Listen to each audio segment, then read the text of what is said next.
Alright, so let's start today's a little exercise for watercolors, and I'm not going to use any fancy materials or watercolors or anything. These are just the basic ones, so let's just go through them. So here I have my Camlin watercolors, the tube ones, and this is just the student version. And then I have this watercolor paper, which is from Brustro. It's artist watercolor paper, and this is 25% cotton, although I don't recommend this for painting, but for practice you can very easily use this and it works really well. And it is 300 GSM, which means it's a thicker paper, which is good for watercolors. And here I have a small just plastic plate in which I have taken out the colors. So you can use, either you can buy a palette or you can just use any plastic plate in your home and just use it. So these three colors, only the primary colors are here. And then always you should have 2 jars of water when you work with watercolors, because one is for washing the brush and one is for clean water. Otherwise the colors get mixed and you will not get a very nice shade on your paper. And then these are 3 basic brushes. So let's see this one. This is not branded, this is just a local brush which I have just purchased from a craft store, and just it's nothing, no good or bad about this one. For beginners you can easily use that. The only thing is I'm dipping it in water and checking the point. So as long as the brush has a nice point, you can also give it a shake, and you can see it has a decent point, so that is good enough for a beginner. And then again I have this Art Essentials number 8 round brush, and this is quite nice. Again dipping it, it has a nice point. And this one is from Brustro number 8, and this one is also a great brush for a beginner. So you don't have to go ahead and just go get those very expensive ones. So yeah, these are the ones. So this is the basic material that you will need for watercolor. And then let's go ahead and just do a simple exercise to warm up. Okay, so when it comes to watercolor, you must have heard of these two terms, wet on wet and wet on dry. So these are the 2 basic techniques that you use for watercolor painting. So there is nothing technical or anything about it. It's just that wet on wet means, okay, first let me activate these colors because they have dried, although I took them out from the tube. So I'm just putting some water on it. Okay, so wet on wet means you take water and you apply on your paper like this. So what I'm doing is applying a fine layer on the paper gently with my brush. We don't want to put a puddle or very less water, it's just decent amount of water like this. Okay, so this is wet, and then we take our wet color and then we just put on this. So this is wet on wet. So you can see how beautifully the color is spreading. So it's creating blooms out of watercolor. And then let's take some yellow and drop near this.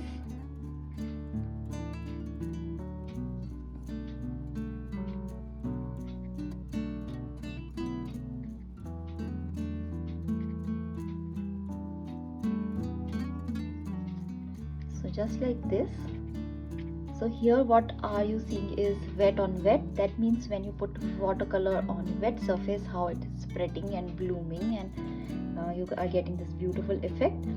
And at the same time we are also seeing a mixing of colors. So this is red and yellow, so you can see that it has turned into orange. So let's grab some blue. And this is a student version of watercolors, but as you can see the colors are nice and vibrant, they look transparent.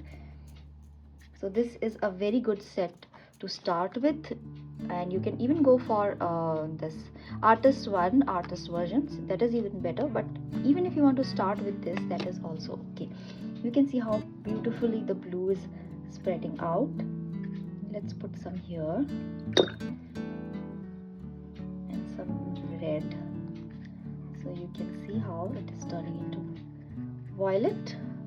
So this is again another color mixing here, and then here I'm putting some yellow, and then you can see how it has turned green. Let's just try all three of them together here.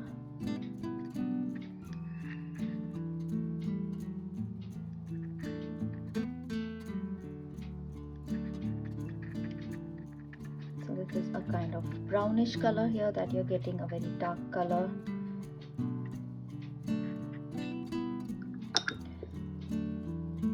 Yeah, so this is wet on wet. You can add more if you want.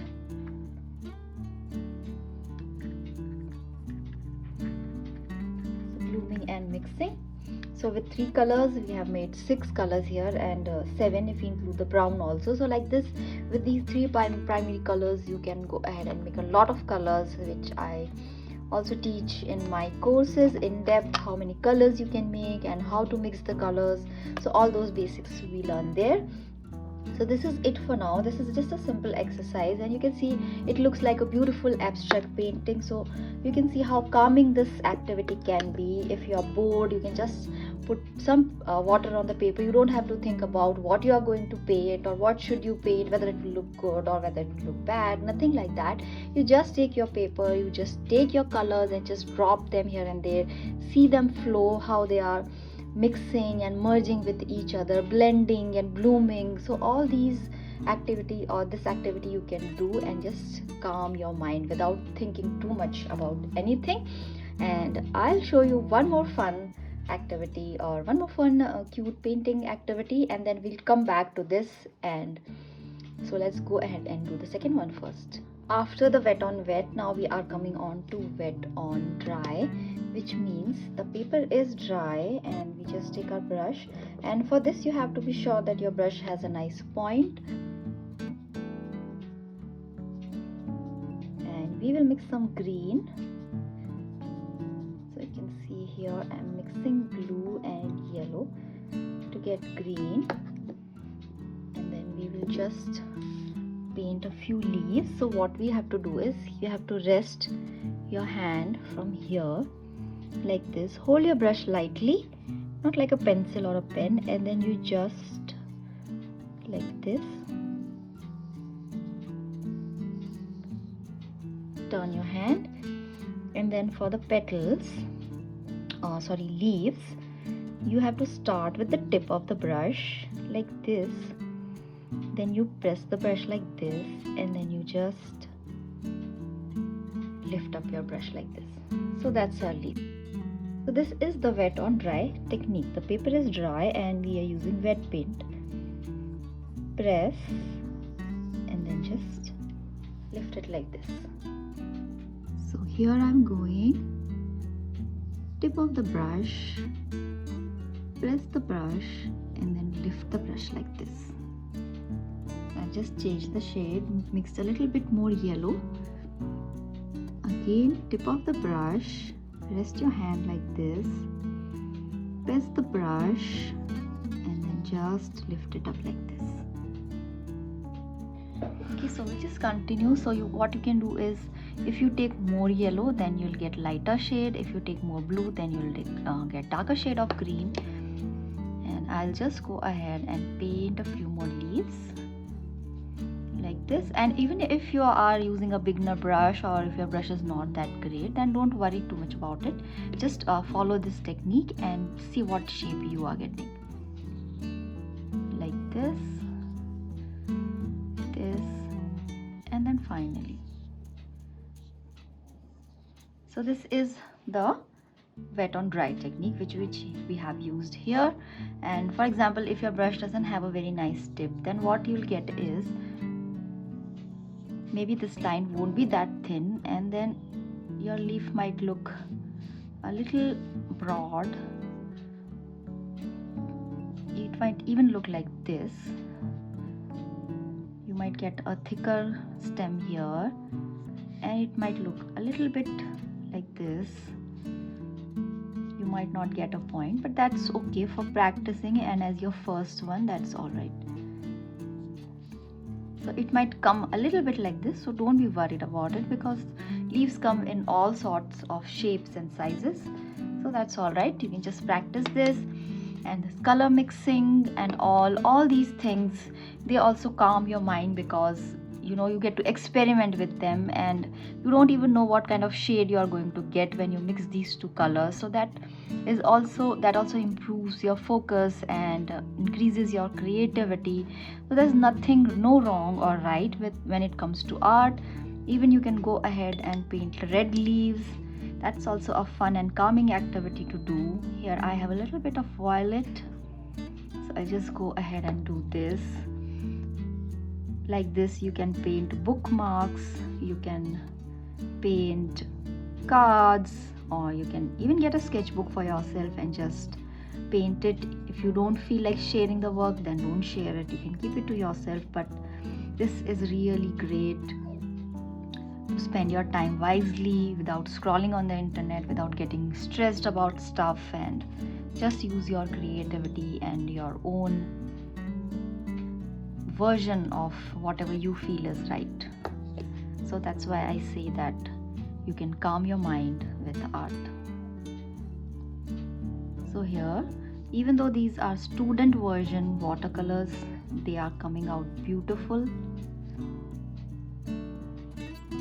There's no harm in starting with these colors. Later on, as you practice more or paint more, you can obviously move on and get the higher grade or artist grade supplies, but for starting, this is good enough.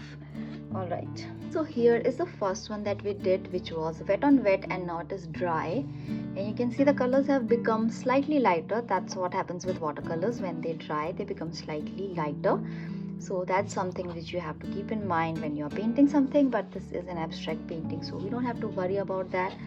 You can see how this blue has bleeded into the yellow, and there's green here, there's violet here, and this is a brownish color here, a little bit of orange here. So that's the fun of watercolors, that you can just let loose your imagination. With this kind of thing, you can make cards, you can paint abstract, you can use the colors of whichever colors you like. You can either use the cool colors, or you can go ahead and use the warm colors. It's all up to you, and you can create your own masterpiece. You can write something on this, write a quotation and personalize this. That's how you can use this painting. And this one, as I told you, you can make bookmarks and cards, anything that you like. So I hope you enjoyed this practice with me. Don't forget to hit the subscribe button. I add new videos every Friday. Thank you.